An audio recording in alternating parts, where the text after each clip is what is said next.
Kaugnay naman sa usaping petisyon ni VP Sara, tila palaisipan naman kay Presidential Advisor for Poverty Alleviation Secretary Larry Gadon ang dahilan kung bakit pa kinakailangan magpasaklolo ni VP Sara sa Korte Suprema. Ang buong ulat ikukwento sa atin ni Churk Balagtas.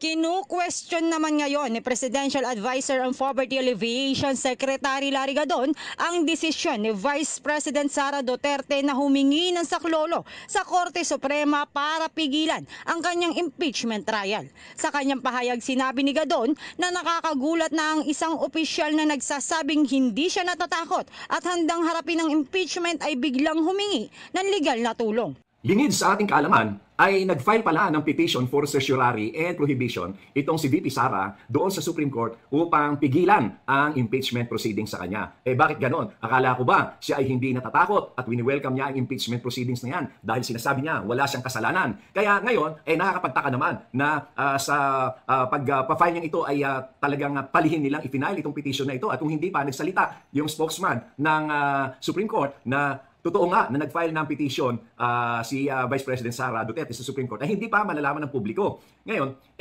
hindi naman po pwede yung pagpa-file na yan ng petition for certiorari and prohibition sapagkat ang impeachment proceedings ay isang karapatan ng Kongreso na inherent and plenary sa kanila.